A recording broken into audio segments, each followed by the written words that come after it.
guys, Comic Uno. Today I'm doing a review for Green Lantern Corps issue 1 annual. So before I start talking about this issue though, just want to give you guys a little update. I have two reviews that I usually do on Comic Uno that I did on DarkAvengerINC this week, which were Arrow issue 3 and The Flash issue 16. So if you want to go check those out, just go in the description below and you go check out those reviews. But let's talk about Green Lantern Corps issue 1. I was going to say Green Arrow Corps. Like, okay, whatever. But let's talk about the cover. This is the annual we've been all waiting for, because this is the Rise of the Third Army conclusion. So we get to see, why have we been reading this story arc? What amazing thing will happen? And cover is okay. Kind of bland. Nothing amazing. But the art is pretty good for it. Just wasn't totally excited about the cover. But I love seeing that as the conclusion of Rise of the Third Army. But let's see if I like this issue. Let's talk about the story. So we get to see Guy. He is talking about the Third Army a little. He says, let's go to Oa. We gotta go save these Green Lanterns, defeat the Guardians. That's pretty much it. Literally, I think Guy gets his ring back. We get to see some of the Green Lanterns. You know, Kyle comes in with his White Lantern ring. He defeats the Third Army really easily. And then the Guardian's like, oh no, our Third Army. Oh no.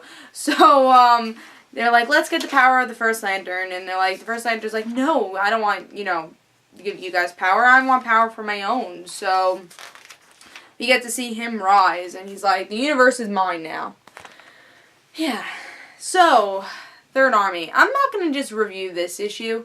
I'm going to review the Third Army in general. I'm going to start out with that. Honestly, the best annual I've read from DC was the Green Lantern annual. I think it was after issue 12. Maybe not, it might have been, I think it was after issue 12, was the Green Lantern annual. And, I thought that was brilliant. I think it started the story arc so strongly. And you're like, oh, this is actually interesting. What is this Third Army going to do? But after that, every part was the same thing. It's like the Third Army was defeating something, or, oh, they need to get stronger. It's just like they were there. And then the Guardians is doing the same thing they've been trying to do since the War of Green Lantern, is not to have Green Lanterns anymore. And we find out, oh, there's a First Lantern, and he's going to be bad, and the next story arc is going to be the Rise of the First Lantern. And, I don't think this issue was that great of a beginning for the Rise of the First Lantern. It's like, everyone's like, this is going to be amazing, And, I thought it was just really generic, and everything that is very predictable, I said. I think with the Green Lantern annual, it wasn't predictable. It's like, oh wow, this is so cool, you get to see what happened with Hal. And with this, it's like, alright, Guy gets his ring back. Alright, we knew that was going to happen. Alright, Kyle comes in with his White Lantern ring. We saw that in New Guardians, that's not surprising.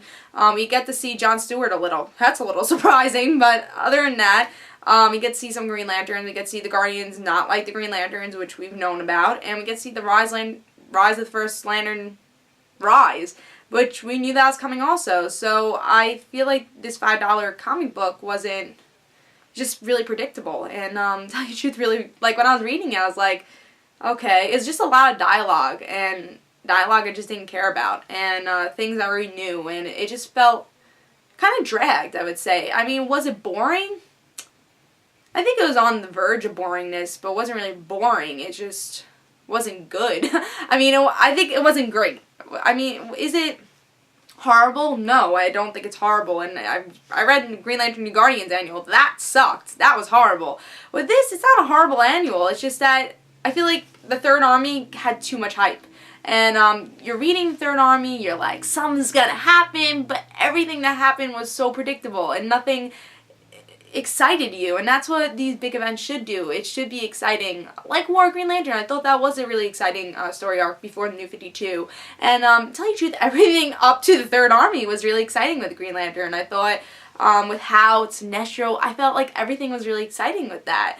And I didn't read the other Green Lantern titles, so I can't tell you what happened. I started reading New Guardians with the Third Army, and with Corps, I've just been picking up with different times that you have to pick up. Like with Green Lantern, you need to pick up Corps to understand, second story. And with this is the conclusion of the story arc I've been following, so I was like, let me pick up Corps. So I haven't really been reading this series either.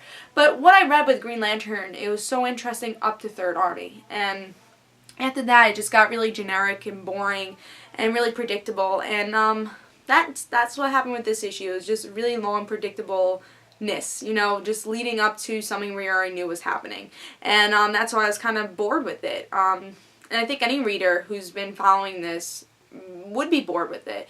I mean, you knew these things were going to happen. Nothing's like, oh, okay, that makes something different happen. But nothing different happened. I think Third Army was a little bit of a waste. We could have just had the annual, discover more about Hal and the whole, you know, in the whole Blackest, you know, world thing. The whole dead world, I would say, with Sinestro. And then we could have had Kyle, you know, become White Lantern for just the Guardians. I don't think we needed the Third Army. And I felt like in this issue it was too easy to defeat this army. It is so easy. You know, this whole story arc is surrounding about, oh, this is so hard, you know. We don't even know exactly what this army is about, and that's something that didn't develop throughout the story arc either. It's like they're just there, and they're just fighting people, and we don't know exactly what they were doing. They're just making people mindless, and we don't know exactly what the Guardians were doing. They're just like, oh, let's create this army. Yeah, they'll just defeat people. And then they just get defeated in this issue so quickly. And I feel like that didn't develop. Again, they were just kind of there throughout the story arc. It's just that they popped up every once in a while. And that's kind of what made it boring. And I'm hoping the First Lantern, the Rise of the First Lantern, will be a little less boring. Some more shockers and less, oh, well, the First Lantern's there. Yeah, and you see that guy in the background? He's there. The other story's going on, but he's there. So I'm hoping that's not what the First Lantern story arc will be. I hope it will develop some sort of story. I heard, not this one, but the next one's going to be, like, big or whatever. But I feel like you didn't even need a story arc. You could have just said, oh, you know, it's the Guardians. They don't like everybody in every Green Lantern story. The Guardians don't like them. You could have just had that in the First Lantern's, you know, story kind of developing Green Lantern or something.